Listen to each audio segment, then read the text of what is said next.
Thank you for coming to the stream. And without further ado, for people watching this on YouTube, hello again.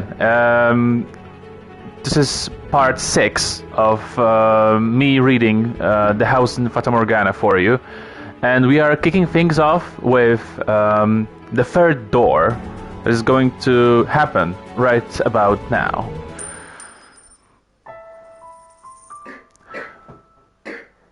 Now, let us head to the next door. The mansion is quite large, so hold on to my hand. We would not want to get separated.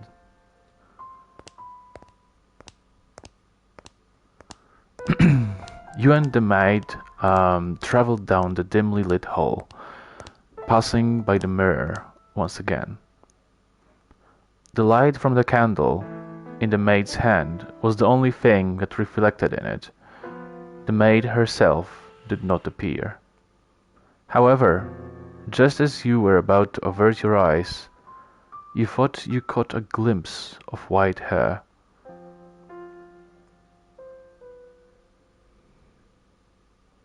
You heard a voice echo in the darkness. And when you turned to face the mirror again, the glass was the color of obsidian, as if it had been painted over. The voice seemed to be coming from beyond the mirror. The maid did not turn back, evidently having not heard anything. You? Do we extend our hand or avert our eyes? What's your pick, chat?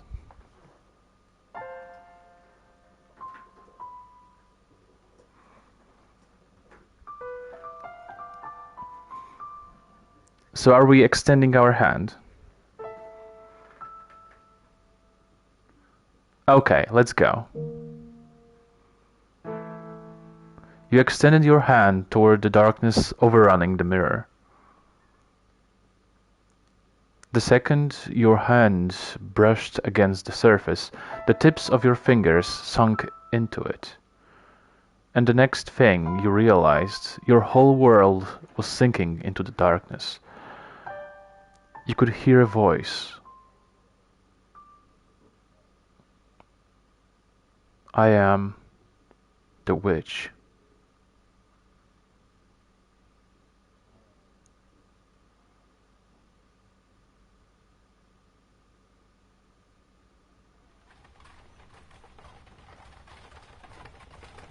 It's getting foggy. Looks like it might rain. Maybe you should take a little break. You want to keep going? Oh, alright then.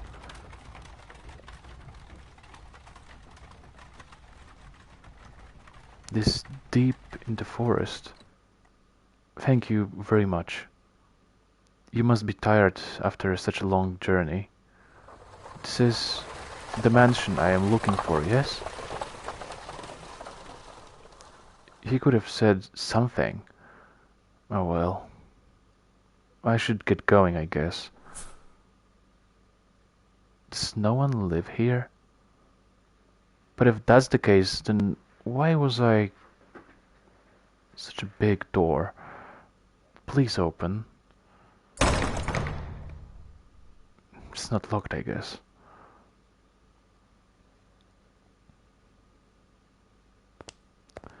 I wonder if the window's open.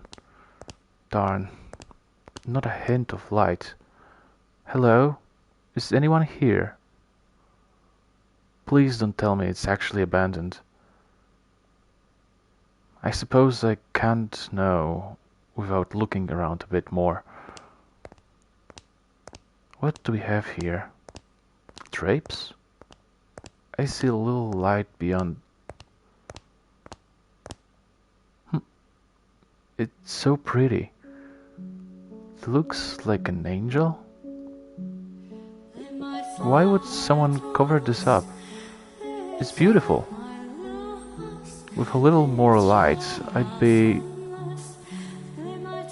Please do not touch the drapes.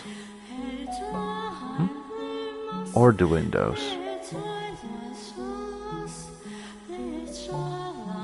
Uh, I'm sorry for coming in uninvited, but I did announce myself. Is this your mansion? It is. Thank goodness, I was afraid it was deserted. I suspect you would have preferred it if the house were abandoned. Oh, not at all. I would be scared to death staying in this dark mansion all by myself. I'm sorry. No ill will intended. But I do think it could do with some light. That way you could see where you were walking.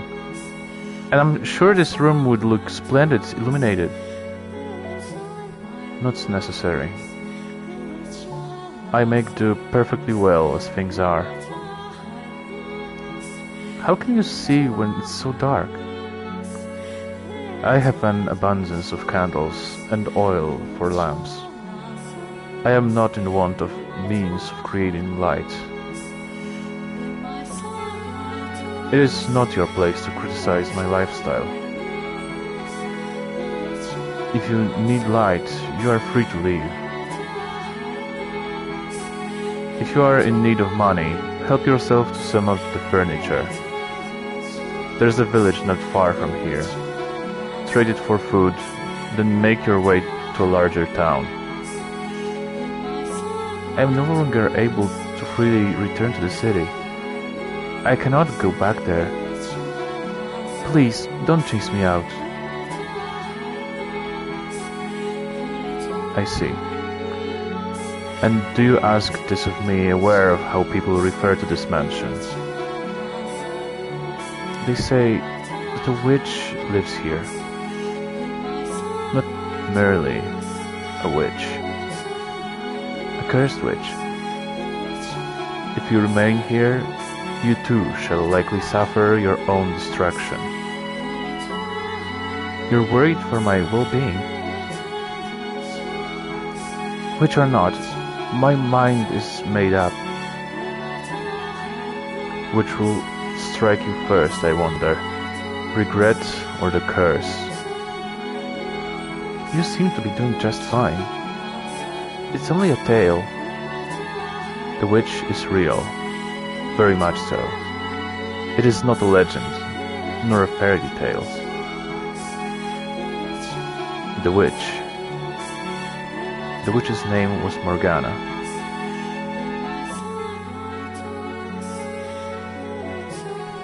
Is me.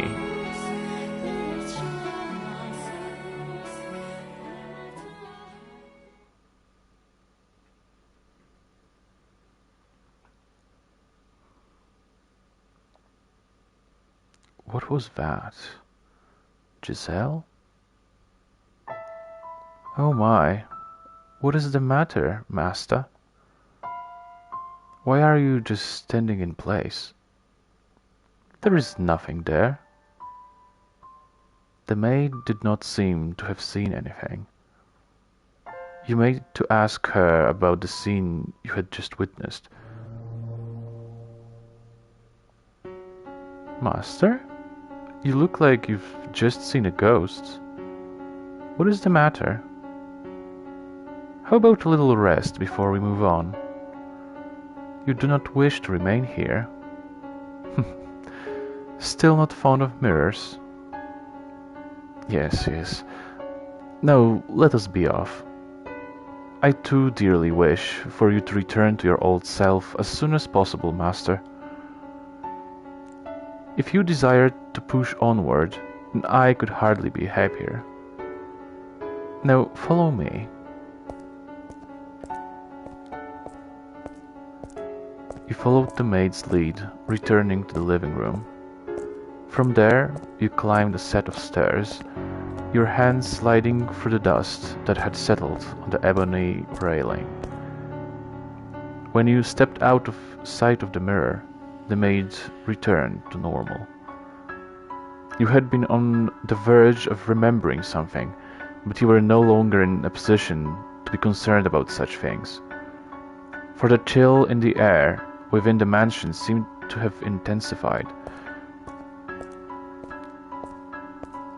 Standing at one end of a long corridor, you asked the maid, "When was the mansion built?" "I would imagine you know more about that than me, master." "Yes, I know. You have not yet regained your memories. I was simply teasing you. I have been a servant of this house for many, many years, but the truth is, I do not know everything about it. All I know is that the mansion is cursed, and that it has brought misfortune upon its residents since times of old. I can make a conjecture as to when it began, but I believe you should figure it out for yourself, master. There is no guarantee my perspective is the correct one. Now let us proceed." You and the maid traveled down the dimly lit corridor. While the layout of the house was the same as in the eras of the flaxen-haired boy and the beast, the bleak, colorless gloom felt incredibly dreary. On the wall partway down the hall hung a painting. The painting, which depicted a beautiful landscape, was oddly entrancing, but you did not have time to appreciate the artwork. Your hand in the maid's, you passed by the painting. Before long, a door came into sight at the end of the hall. "This door is what I would like to show you next, master. Listen closely. Do you hear the voices? Lively but rough, energetic but coarse. What lies beyond this door is neither a period of elegance and abundance like the first, nor one of ruin and savagery like the second. Technology and culture had become quite developed. Cameras and photography had been invented. It was a time of great progress and many breakthroughs. And for that reason, those who lived in it were constantly seeking to try new things. The tale I am about to tell you is one of a man who wagered everything on his ambitions. I hope that what you see, master, will stir something in your heart. Now, through the door we go. Please, do not let go of my hand." The maid pushed open the door. Colorful balls bounced around atop a long, dark green table. One man, dressed in black and standing by the billiards table, turned toward the door. The room was inundated with eye-watering cigar smoke, causing you to squeeze your eyes shut.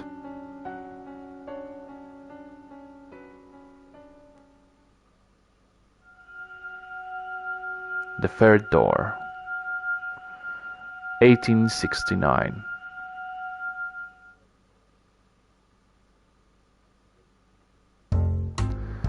That era was a rat race of innovation and development.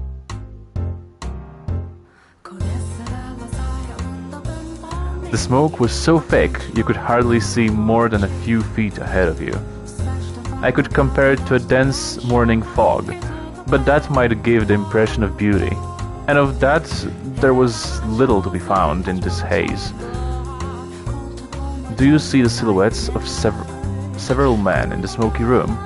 The one in the middle, the one looking in your direction, master, was the present master of the house. His name was... is it Jacopo or Jacopo? Let's go with Jacopo. His name was Jacopo. And though he dressed in such fine attire, I sincerely doubt he understood how splendid the furnishings left in the mansion truly were. I am a faithful servant of this house, and I would not, for the life of me, dare speak ill of my master.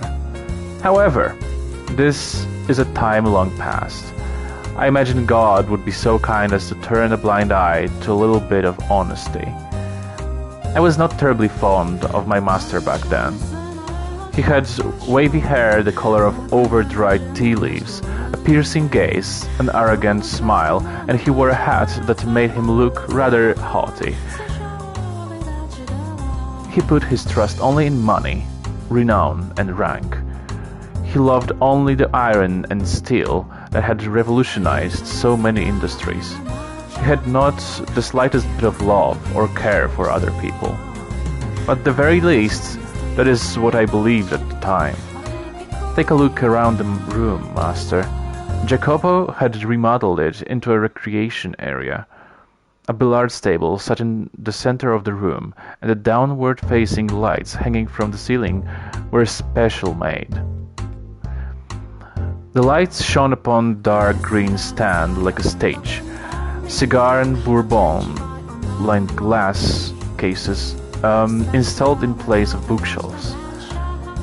The cases were always fully stocked, their contents available to partake of readily. At that particular moment, as he had many times before, Jacopo had invited several friends and acquaintances, and they were entertaining themselves. His wealthy, high-ranking acquaintances had a variety of hair colors, from polished brass to the brown of a baby robin to the color of sunburnt wheat. There was also much greater variation in skin tone compared to the visitors and residents of previous eras. But that was hardly any surprise, for the mansion sat upon land inhabited largely by immigrants, the New World. What's the matter? What are you looking at? Nothing. I just thought I heard someone say my name.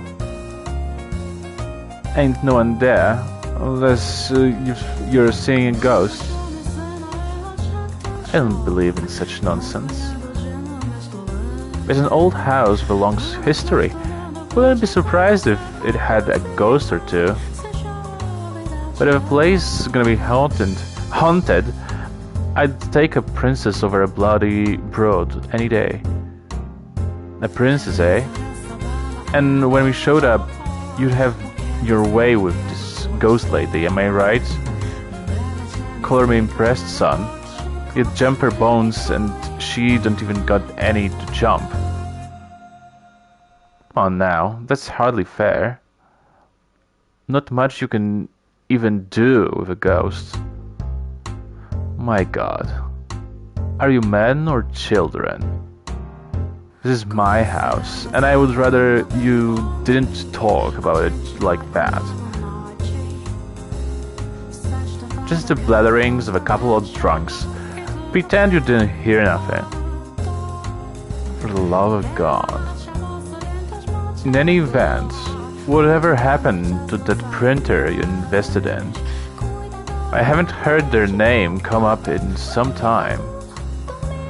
Can we please avoid that topic? It's quite a headache for me. I thought it would pay off, but it's always sounded sketchy to me. I'd recommend you pull out unless you want to find yourself with nothing left but a nice, fat pile of debt. Could have mentioned it beforehand. Oh, this is killing me. The men's deep voices resonated in the cloudy room. As they imbibed alcohol and puffed on their cigars, they conversed mostly about business and money. Jacopo and the rest of the men were a breed known as investors. You might also call them tacticians. They survived on information attained before anyone else by making swift decisions and having foresight. Though instead of flesh and bone, their soldiers were made of ink and paper. To an outsider, this meeting might appear to be a congregation of friends, but in reality, they were observing one another, gathering information and anything else they could use to get ahead. At times, money and information were exchanged directly. And when they were no longer of financial value to one another, the relationship would pop like a bubble and dissipate into nothing. But you know, Jacopo, you can't be sure this railroad you're so passionate about is gonna bear fruit neither. You don't even know if it'll get finished. And even if they do connect the tracks, will it really be in any shape for people to ride? It's a pipe dream. This transcontinental railroad of yours. Jacopo went silent, but I am certain this is what was going through his head. You're a bunch of damned imbeciles if you can't see that the entire countries put their weight behind this endeavor. This is why you have so much trouble making even a few thousand. At the time, a great railway was being built across the breadth of the continent. Construction was spearheaded by two large rail companies in competition for both prestige and a bigger share of this massive national enterprise. The Union Pacific Railroad Company started building from the east, and the Central Pacific Railroad Company from the west. But government bonds alone were not enough to finance the massive undertaking. By the way, there have been some less than pleasant reports about workers dying on the job for the company you chose, Central Pacific. You mean how they're using explosive to blast through the mountains? Making quite a bang they are. What if this gets to be much bigger of a fix? They're not gonna be able to continue construction. You should at least put your money in the more sure bet of the two, the Union Pacific. It will cost you to hire replacement workers, and if they keep kicking the bucket, you're gonna have trouble finding more. My goodness. And here I thought you all had spines. You think we're gonna run out of workers just because a few ate it? There's so many we don't even know what to do with them all.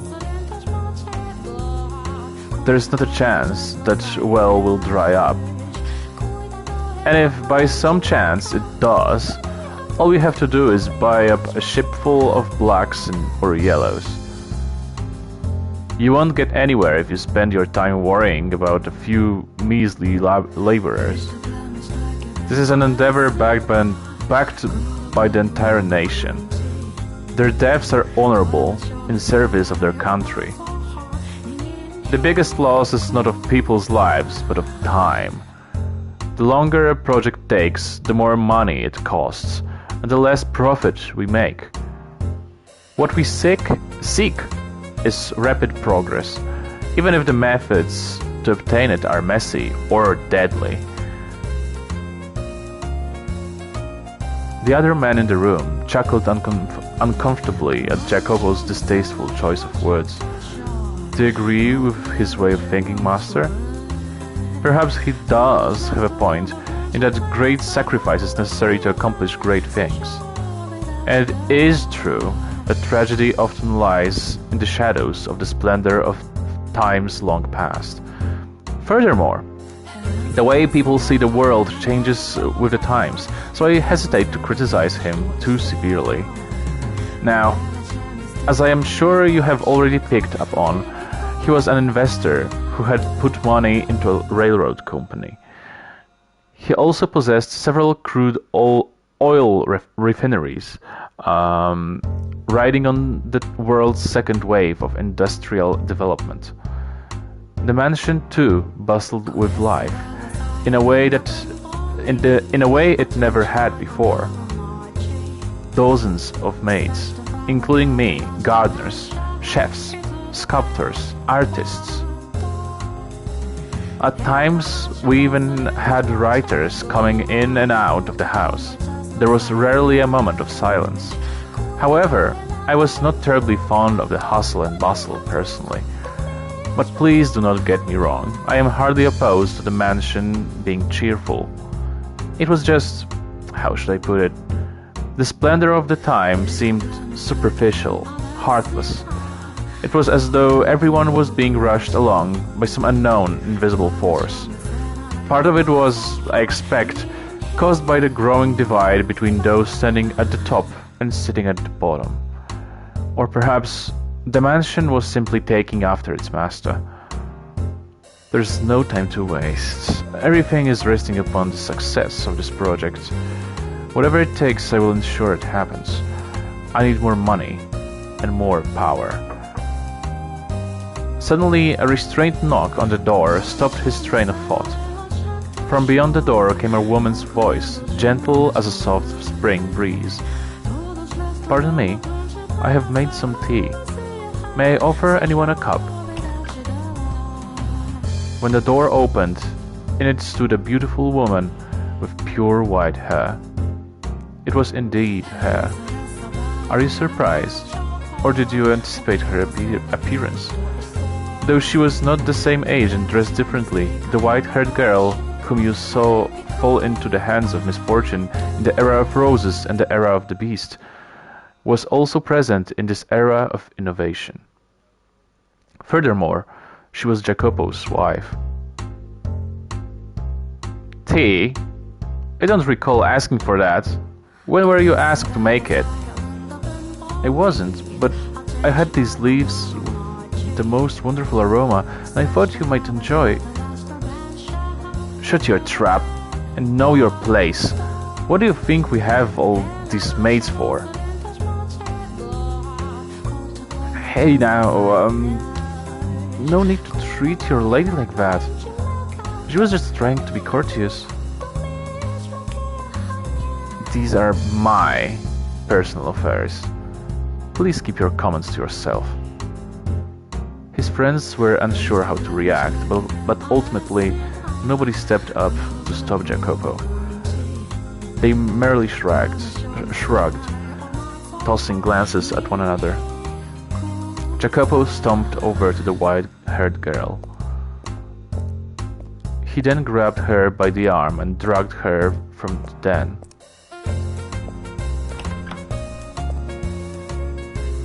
"What the hell do you think you're doing? I've told you time and again to stay away from that room unless absolutely necessary."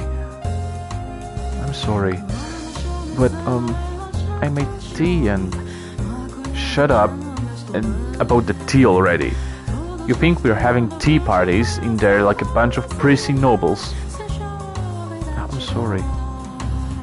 "If you really feel so bad, then go in there in the first place. Then don't go in there in the first place. Get the hell back to your room." "I meant no harm. It's just, I'm your wife. I thought it would be nice if I could do something." "Like I've told you, that's not your job. Don't show yourself in front of other men. I have nothing else to say to you. Got it? No scram." "Six alive. First them, now you. It's driving me up the wall." "What is it? I told you to get out of here." "Right, but What? When will you spend time with me next? It has been some time since we last went out together. But we don't even have to go out. Just having dinner together would..." "How many times are you gonna make me repeat myself, you worthless tramp? Are those ears only for show? Go back to your goddamn room." "My apologies." Looking utterly downtrodden, the white-haired girl made her departure. Such a piteous sight she was. As he watched her go, Jacopo merely snorted. Just thinking about the way he behaved then angers me. I have little fondness for men who do not treat their spouses with respect. So as you can see, the white-haired girl was in hardly a joyous situation. She was devoted to Jacopo and tried to do whatever she could for him, but he not only brushed her aside, He did so in an insulting, deliberately hurtful manner. They were far from picturesque partners. Do you wonder then, Master, why she married him? The answer to that question will come to light in time. For now, let us follow her.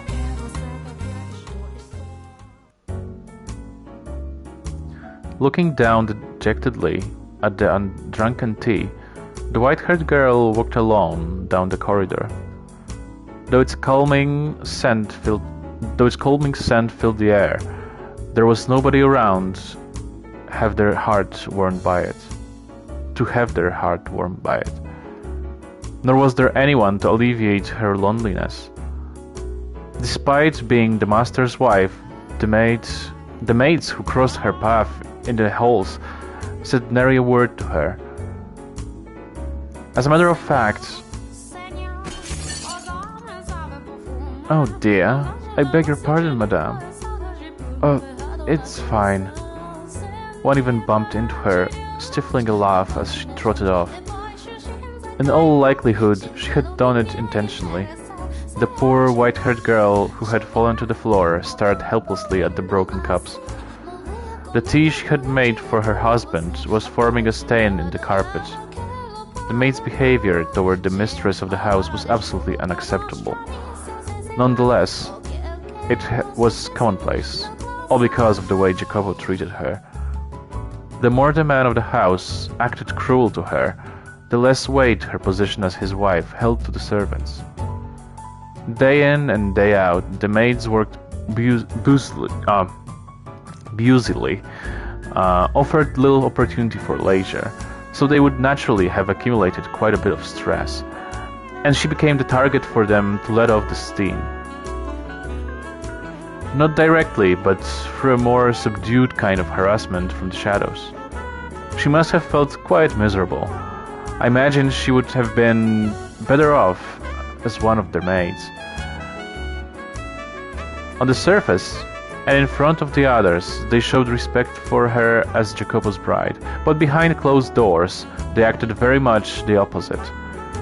The disparity between the treatment she received around others, the treatment she was supposed to receive at all times, and the way she was actually treated made the abuse that much worse. And furthermore, as you have seen through the other doors, Master, she was a very reserved young woman. She could neither raise her voice in reprimand, nor raise her hand in retaliation. I have to get this cleaned up. She extended her spindly fingers toward the shards of shattered porcelain. But even the broken cup seemed to have no concern to spare for her. Its shattered edge cut her fingertip when she made to pick it up. A trickle of warm red blood ran across her unearthly white skin.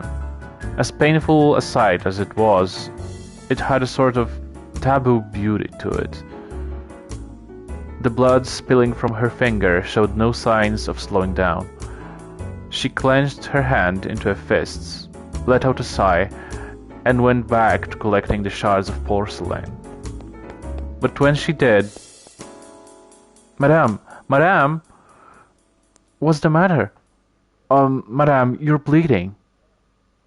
While all the other maids ignored her, one came running over, shouting to the white-haired girl's side. We need to get that cleaned up and bandaged up. Oh, you don't need to pick that up. That's not your job, madame. It's all right, Maria. There is not much to pick up. It's not at all right. And the rest of you, why are you just standing there? Your boss's wife is on her hands and knees, and you're not even lifting a finger to help her. You disgust me. Maria, it's fine, really. Oh, madame, if you weren't so timid, this wouldn't happen. You're allowed to yell at them, you know. It's all right, really. It's my fault. Anyway, we should get that finger taken care of. Let's get you back to your room, okay? But the broken cups and the spill... As I said, that's the maid's work. Now, come on, let's go. Okay. And the rest of you, get this mess cleaned up. She roared like the wind in the thunderstorm.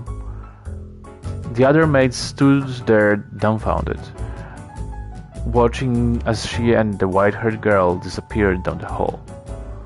But they were soon frowning and grumbling to one another.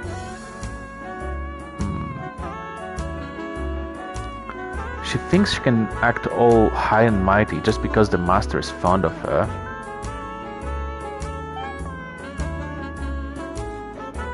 The woman's name was Maria. She was one of the maids.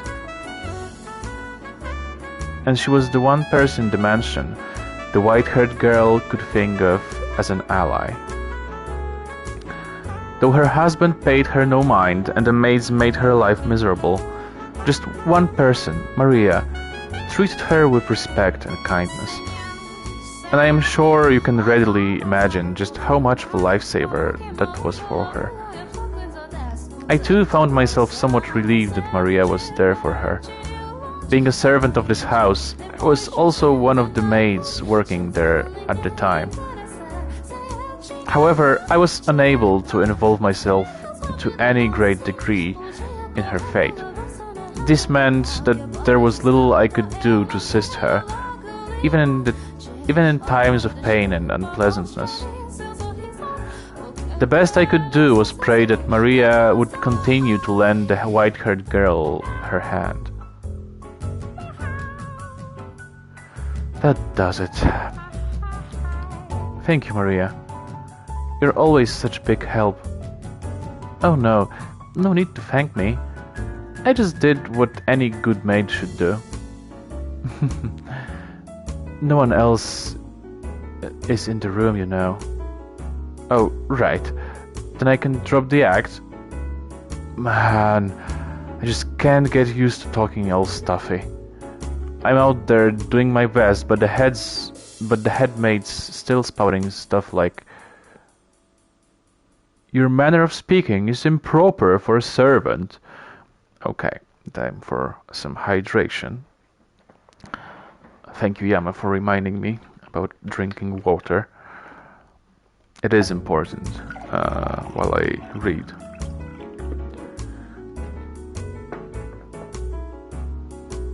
Cheers.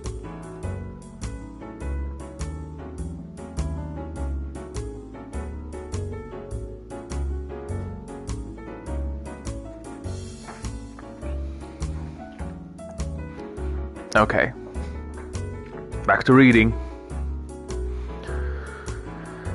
Every single time we meet. Ish, come on, just shove it, would you? You're a damn creep. Now, you mustn't speak of her like that. Sorry, slip of the tongue. Just kinda gives me the willies, you know. Speaking of, you dropped the stuffy talk too, but kinda awkward if only one of us is acting casual, you know. This is normal for me. If I attempted to talk like you, I would freeze up out of nervousness. This is my casual. Fair enough. Guess that's what happens when you're raised well. I like it though. It has a very regal feel about it. I don't think my upbringing is the only factor. But you know, upbringing is important. Worth a whole lot more than money, I'd say. I suppose. Thank you, Maria. You're always so compassionate. You betcha. You don't call me the Virgin Mary for nothing. I practically bleed compassion. You know, that might be true. You very well could be the reincarnation of the Mother of God. No. You were supposed to laugh at that. It's just embarrassing if you take it seriously. Alone in the white-haired girl's room, Maria was acting much more friendly and relaxed as they conversed, as opposed to her no-nonsense attitude in the hallway. The two women were, as you can see, quite close. They had crossed over the wall separating master from servant and built a bond of friendship. And at some point they had begun to speak frankly with one another when no one else was around. Maria was the only person in the mansion around whom the white-haired girl felt comfortable being open. I imagine she very much enjoyed these moments of conversation.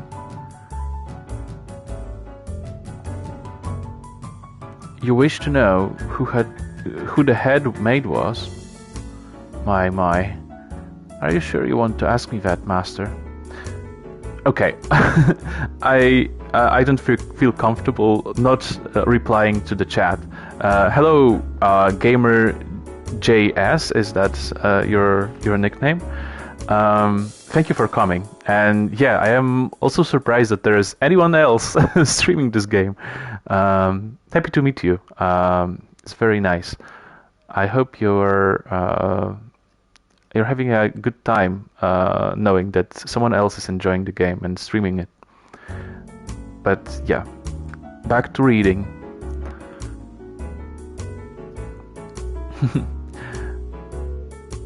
Some questions are better left unasked, for your own good. I have to say, madame, you have the prettiest fingers. Mine are all rough and dry and nasty. You think so? Mine haven't the slightest bit of muscle. You're about as frail as dead branches. Oh, who needs beefy mitts anyway? I still think healthy-looking hands like yours are far more attractive.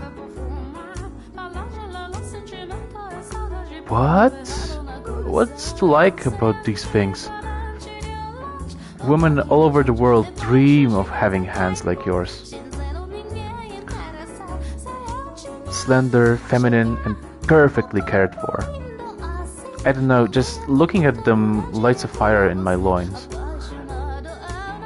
Makes me want to lick every last one of them.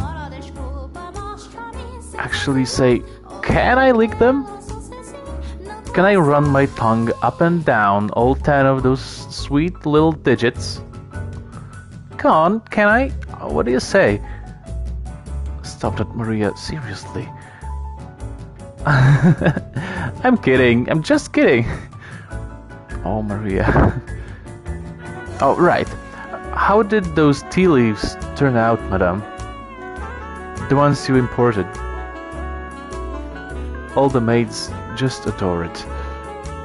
They can't get enough of that aroma. I'd sure like to get a taste of it. If you end up with extra, you think you could spare a sip for me? Oh, that was what was in the cups I dropped? What, really? Well, ain't that a crying shame? And Jacopo wouldn't have any of it. God, why does that man have such a stick up his ass? You went through all the trouble of making it for him and he was busy. It's not his fault. Busy? You mean playing billiards, drinking bourbon, and puffing a damn cigar? It may look to us like they are just making small talk, but I'm certain their meeting has some importance to their business. It was imprudent of me to try to step into the men's world. That's just not right. I mean, you're his wife. Why shouldn't you be allowed into the room? It doesn't bother me. You don't have to pretend. Here's an idea. How would you like to have some of that tea now? We also have some orange marmalade. which you like so much. Add a scoop of that and a tray of cookies, and we have the perfect tea time. You're singing the siren's song, madame. But you really should be doing that with him. He would not have tea. I suspect he does not like it. I don't want it to go to waste, so... Madame, I know it's none of my business, and I have no place at all saying this, but... It's not impossible for a woman to file a divorce these days. You don't have to sit down and take it, not one bit. You're pretty, well-educated, and still young. There's hope, even if you do leave him. There are plenty of other men out there. You aren't obligated to stick with that arrogant jerk. He's just very busy right now. There you go again. There was a time when he was kind. He wasn't like this when we first met. Back then, he was a little awkward, but a kind man. Him? A kind man? Yes, believe it or not. There was indeed a time. Say, Maria, would you mind giving me a little bit more of your time? I'll make some tea and we can talk. Alright. If you're telling me about when Jacopo was decent, I'm all ears. Indeed.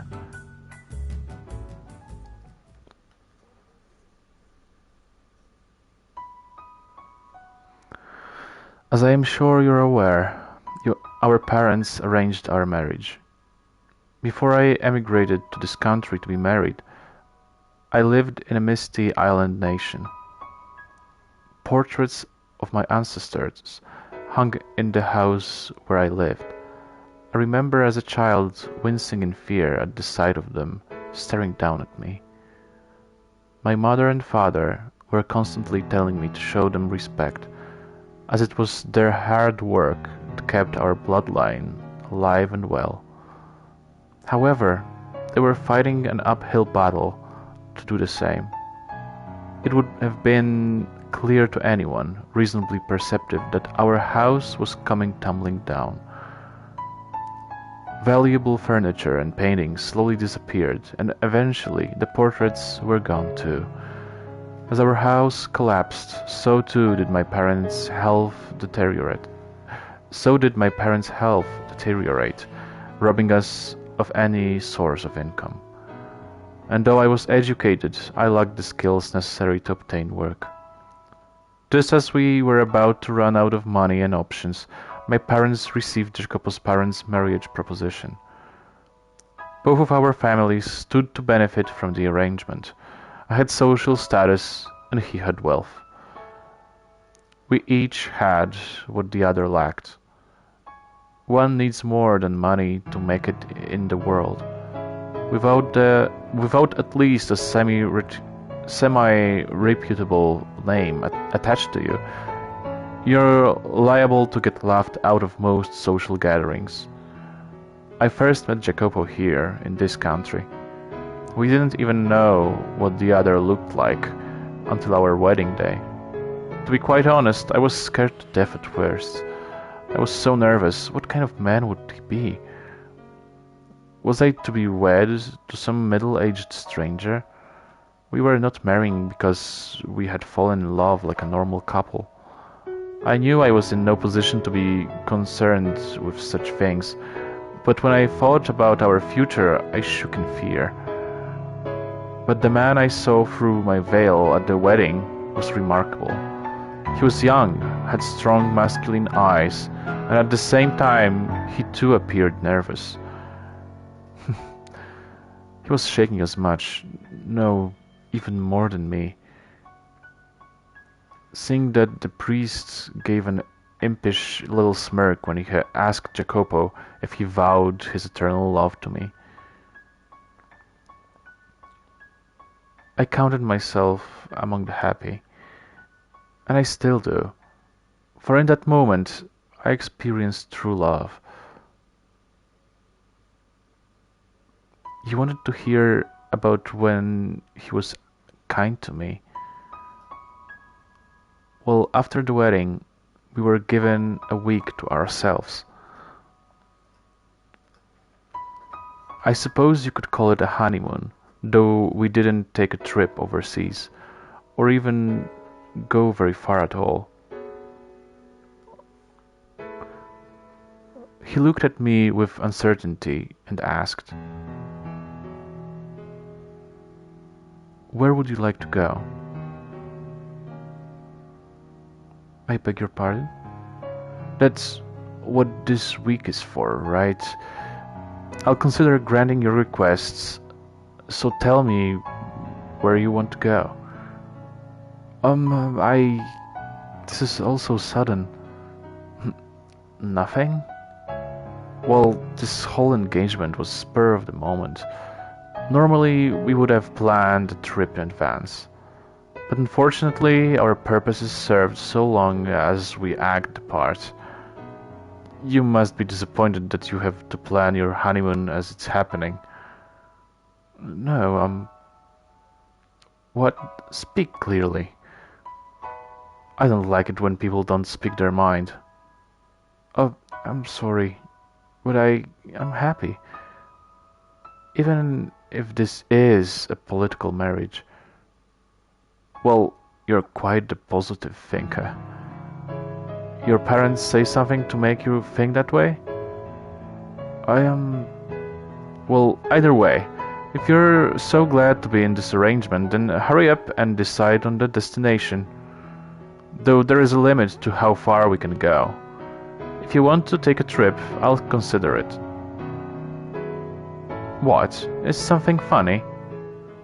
It just seemed comical to me that our honeymoon has begun and we're only now deciding where we want to go. Not in a bad way, though. I'm glad our parents didn't arrange everything for us. Perhaps you've heard, but I am quite sensitive to sunlight and not in the best of health. So it would be rather trying for me to spend a full week out of the house. We couldn't go on a trip, but if it's not too much trouble, speak up. Could you show me around town? I'm new to this country and unfamiliar with its customs, and I'm rather afraid to go wandering about on my own. Show you around? Yes. Would that be possible? On a rare bit of time off, you ask me to show you around town. Is that really the most exciting idea you have? I'm sorry. If there is somewhere you would like to go, I am fine with that. I will accompany you anywhere. As if I could drag someone who just professed to being sickly all over the country. My God, I have lost all interest in a trip. Hello, what are you doing? Go get ready, now. I beg your pardon? Didn't you want to see the town? You will show me around. You're the one who asked. Not like I have any other options, so yeah, I'll show you around. Thank you. Don't just stand there, you dullard. Get a move on. One moment. Wait for me, please. He hurriedly climbed over into the carriage he had called for, and the look of frustrated displeasure on his face. And then, as if he had forgotten about me until that moment, he returned, grabbed me by the arm, and led me to the carriage. In retrospect, I realized he was not being very gentlemanly, but I was pleased that he was making any attempt to interact with me at all. As the carriage trotted down the streets, I saw so many new things. I had spent most of my time cooped up inside at home, so it was like stepping into an entirely new world. And add to that the rapid industrial advancement currently taking place. I saw men shouting back and forth as they smacked newspaper articles with the backs of their hands. I saw corner cafes crowded with cigar-smoking men on break from work. It was like the hustle and bustle of a festival. But every festival has its underside. I also saw overworked men, looking like they were on the verge of collapse, drinking water from a spigot on the side of the road. By way of contrast, I wore fine clothing and had a carriage at my disposal. I imagine every day was a struggle for them just to remain afloat. Had I not married the man I had, I too might have found myself on the streets in a similar situation. But it was not relief that spread through my breast at the sight of them. It was pangs of guilt. It felt to me like a life of opulence was wrong, sinful. It broke my heart to know that I was living so much better than them. Jacopo snorted disapprovingly at me, seeming reading my mind, and then said, "The poor man who envies the rich covets his wealth and finds the ambition to make the same for himself, and the rich man who pities the poor, thinking it his duty to give them offerings of philanthropy. To me, the latter is the far more nefarious. Excessive charity will ruin a man, make him come to expect handouts. And then there are those with the wrong idea of pity, who let themselves fall down to the same place, mistakenly believing it will somehow make the poor feel better. What a joke. If you're going to do anything for them, you might as well encourage them to climb upward. Spur on economic growth and the flow of capital. Doesn't that sound like the better option?" I say nothing, simply smiling and giving an ambiguous nod. He had a point. My sympathy and guilt meant nothing to people actually experiencing hardship. If feeling guilty of my own fortune, I acted upon the pity in the way he had described, it would accomplish little more than self-satisfaction. He seemed to have seen straight through to my very core. This was a man who had built his own fortune through investment, which I imagine required him to be rather astute. But doesn't a world where everyone is constantly trying to climb higher and higher sound rather exhausting? I personally would prefer to be in a position where I could watch, if only from a distance, as others climbed. But obviously, I could not say as much to him. Some time later, the carriage came to a stop in front of a shop. As I looked at the building perplexedly, he gestured to the door with his chin, signaling me to get out. Lost and confused, I stepped down from the carriage, and before me spread a showcase behind a large glass window. However, lined up in the case were not precious metals or expensive clothing, but machines. At first I had no idea what kind of devices they were. Have you never had your photo taken before? No. I have had a portrait painted though. Are these machines for taking photographs? A portrait, eh? Why am I not surprised? I did not mean to boast. Go on. Get in. Please, wait. Wait for me.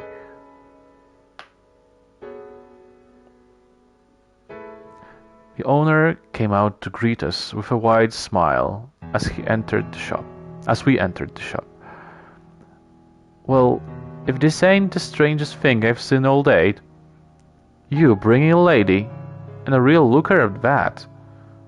Where on earth would you catch this pretty little thing? She's my wife. Huh. Well, I beg your pardon. I'll be a monkey's uncle. Just goes to show, you never know where the cards may fall.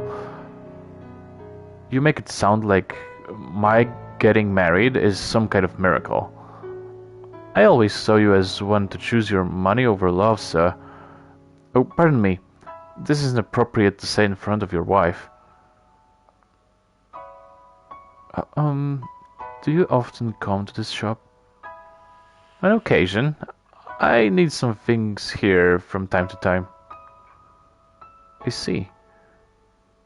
There you go, smirking again. What's so funny? We're going to have our photo taken, yes? I'm so nervous and excited. I've never had one before. And to have it taken side by side with you. What are you talking about? Pardon? Who said we were getting our picture taken? And side by side? Please. You're sending shivers down my spine. But this is a photography shop. Hey, shopkeep. The product I contacted you about, is it ready? Oh, yep. Sit tight, I'll be right out. You take a seat. There's a chair over there. What? I'm going to show you something much more exciting than sitting still and waiting in front of a camera lens. Oh. Just do as I say. Okay. I sat down in front of a large mirror, which I presume was normally used to check your appearance before having your picture taken. Sitting before a mirror with someone else present was quite nerve-wracking. Out of embarrassment, I dropped my gaze to my knees.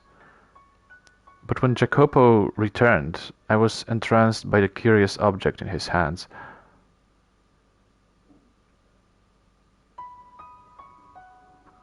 What is this?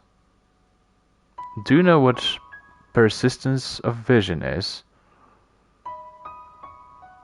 The human eye does not perceive the world 100% accurately. This is especially true for objects in motion. It remembers images for a short time, so if you put a new image in the same place, your eye perceives it as in motion. Seeing for yourself will be faster than explaining it. You see the slits in the disc? Look through the bottom one and into the mirror. Okay. Good. Just like that. Bring your head in close. Here goes. Standing behind me, he slid his finger across the top of the peculiar toy, causing it to spin gracefully. And then...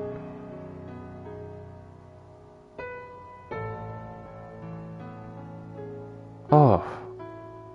So, what do you see? They are dancing. A man and woman are dancing. Sounds like you're not having any trouble seeing it. Are they dancing well? Yes, they are. It's the most adorable thing. Well, adorable? That's funny. I asked to have it modeled after a ballroom dance. Yes, it's a very elegant dance. But you see, they're small, like little dwarfs, which I thought was kind of cute. And they seem so close, going around and around, without ever letting go of each other's hands. This is incredible. Why does it look like they are dancing? They were all lined up in a row a few moments ago. Goodness, I just explained that to you. It's playing a trick on your eyes. What you're seeing is lots of different pictures in a short period of time. To put it in words, you might understand better. It's an illusion. Your eyes are being fooled into thinking the image is moving. An illusion? But they are dancing. They really are. And they look like they are having a wonderful time. Are you sure it's an illusion and not something else? To me, it doesn't seem to be. I cannot see it as anything but two tiny people dancing.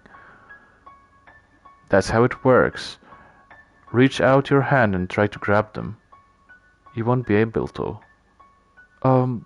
You're right. That's a shame. I didn't think you actually would.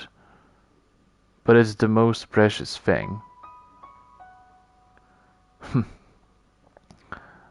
They look as though they are dancing atop my palm.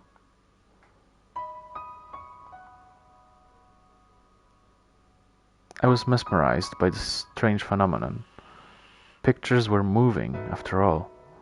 Still images had begun dancing before me. It was almost as if God had breathed life into them.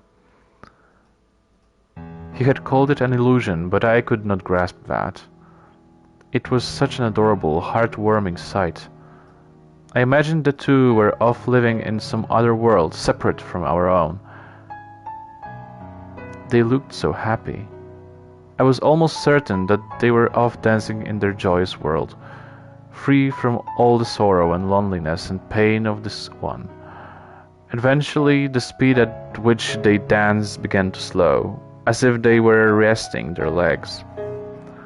I almost thought I could hear the sound of their feet with each step.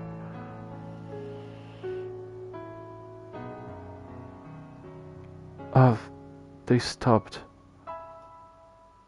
They can't dance forever. They can dance forever. They don't get tired. I see. I'm amazed such an incredible device exists in this world. It makes me wish I had gone outside sooner. I'm sure someone from a distinguished house as yours had seen plenty of amazing things with your family. Hardly. I rarely ever left the house. I'm ignorant about the ways of the world. If you had not told me, I would have probably never known about moving pictures, the illusion of moving pictures. Do you like it? Yes, of course. More than the portraits you had painted? Yes, I do. The painting was wonderful too, but... You can't seem to make up your mind. Go on, tell me, which do you like better, the portrait or this? I like this better. I see. He looks somewhat pleased. Though, when it comes down to it, this is a simple trick only a child would fall for. Then, I suppose it makes me a child. If it means to get to watch something as splendid as two tiny people dancing, I'll happily fall for the trick. Quit describing it as two tiny people dancing. They're going to lose their head. Your head. Oh my god, sorry. You're going to lose your head that far up in the clouds. Arrow, I'm sorry. I do not know how else to describe it though. It's a toy called a phenakistoscope. Phenakistoscope.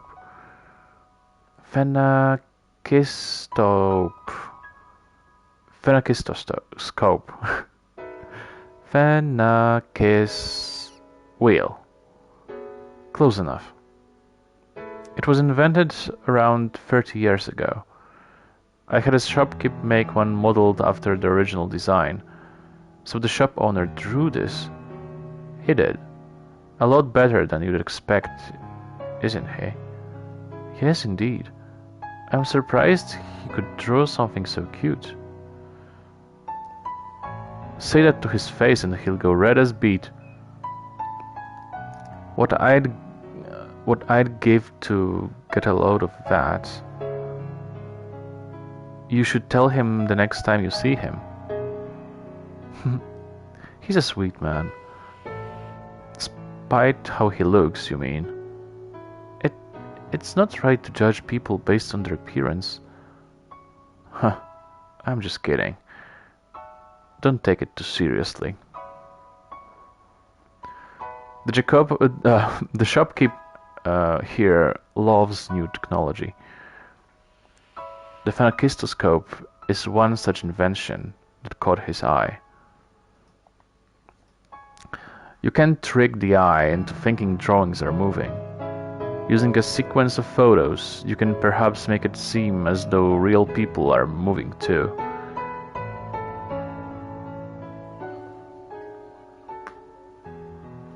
Yeah, water time.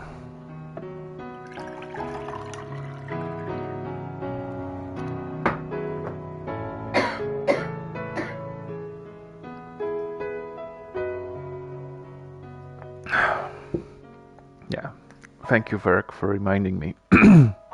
Now, Jacopo says, and if it becomes possible to show those images to many people at once, these developments could broaden the options artists have to express themselves. Not drawing, but photographs. Yes, photos. By taking hundreds or perhaps thousands of photographs, it would be possible to reproduce the world as we see it. This room, people walking down the streets. There is no point in recording boring everyday life though. If you're gonna leave a record of anything behind, it should be the projects and enterprises that move nations. Say for example, a moving record of the opening ceremony of the railroad.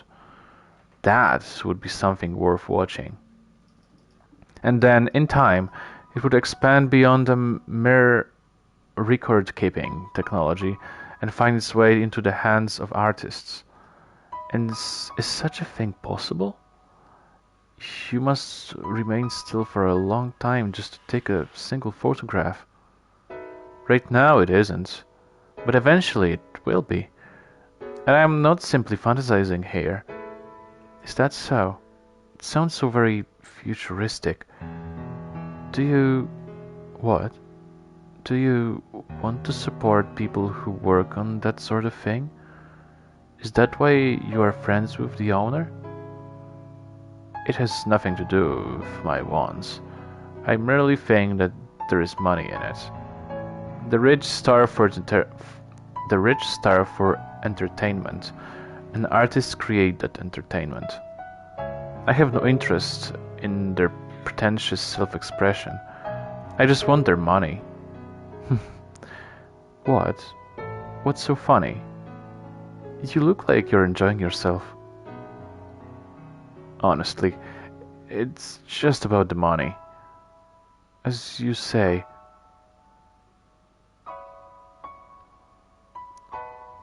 Alright, let's get moving. Next is dinner. What? We're leaving already? Does that displease you? No, not at all. Tell you the truth, I wanted to spend a little more time playing with the Phenakis wheel, but I could not bring myself to say as much. Reluctantly, I approached the owner to return the wheel. Don't bother. Bring it with you. But if you don't want it, that's fine too. Just make your decision quickly. You're making the driver wait. Having said that, Jacopo exited the shop. I alternated between looking at his bag and the Phenakis wheel, debating what I wanted to do. And then, with a smile, the owner whispered to me, "You're allowed to keep it, really. Your husband out there had it made as a gift for you." For me? A little while back, he came to my shop asking if I could make a phenakistoscope. Now, that about knocked me out of my chair. He's a man who almost never asks for favors. He's pretty damn brusque, and he's got a tongue sharp enough to cut steel, but he's not wicked to his core, I swear it. So please, ma'am, be a pillar of support for him.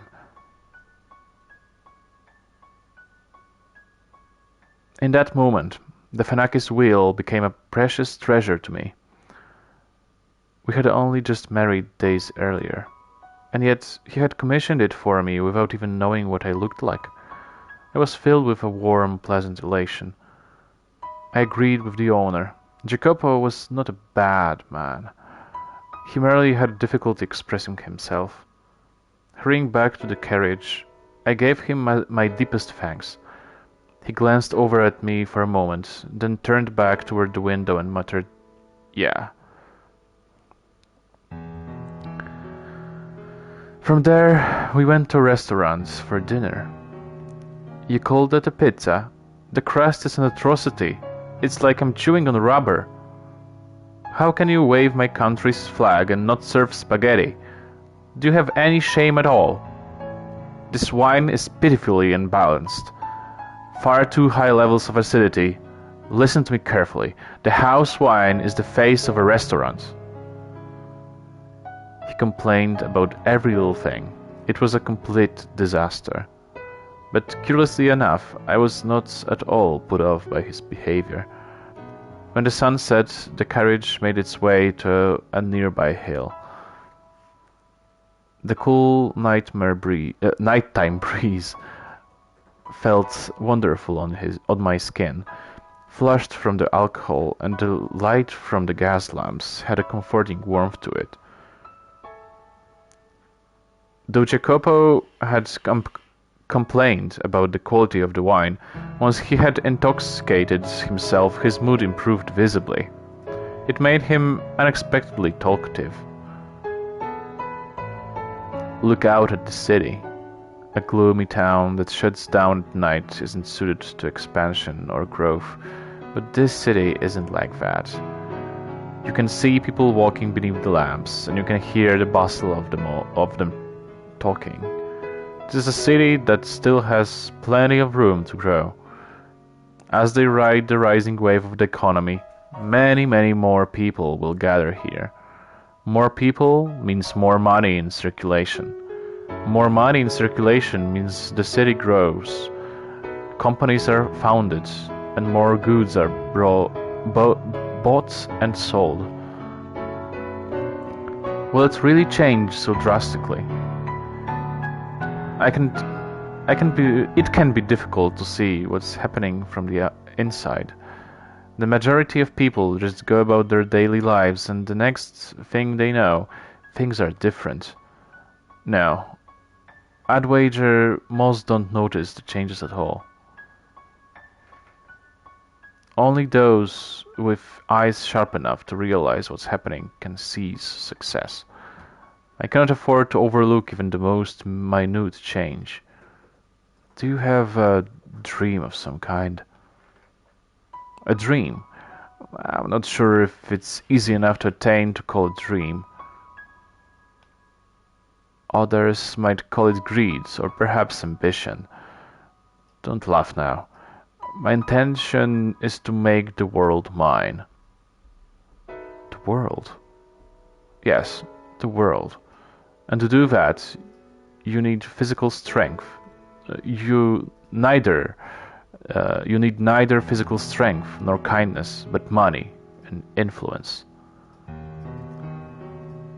People have no choice but to kneel before those forces.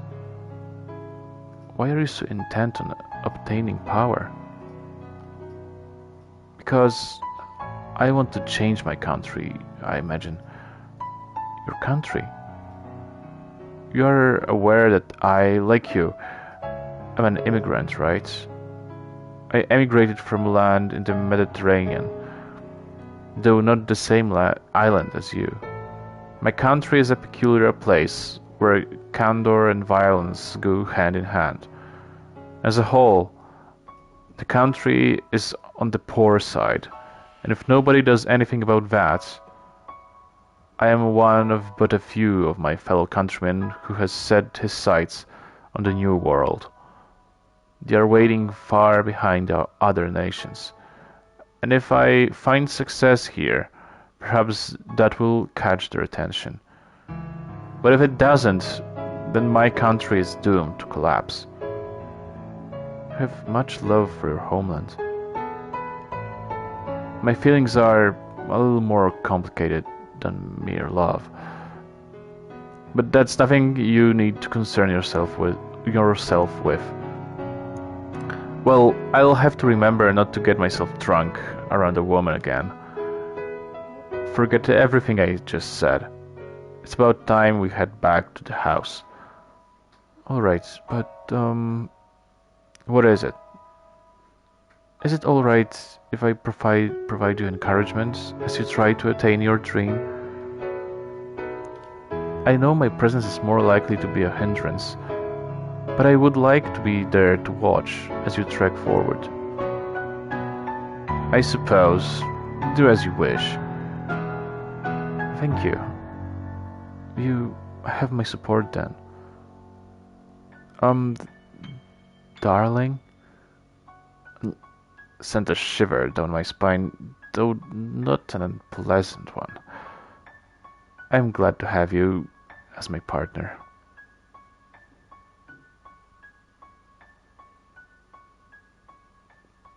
I was, without a doubt, happy then. His smile, the things he said, the Fenakis wheel he gave me, they were all undeniably real. And those memories give me the will to wait for the day things go back to the way they were. They allow me to believe.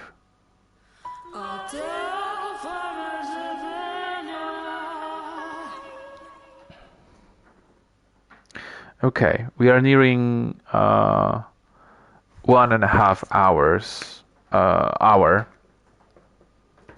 So yeah, I wanted to keep this one short, somewhat. Yeah, I know Jacopo is a questionable person.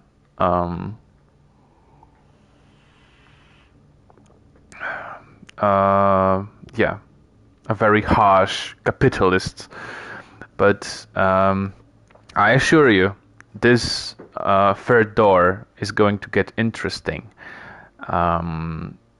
next weekend. So please look forward to Saturday. We are going to stream, as always, at 1 p.m. Central European Time.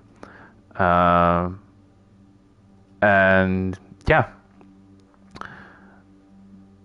thank you for coming and keeping up with the streams.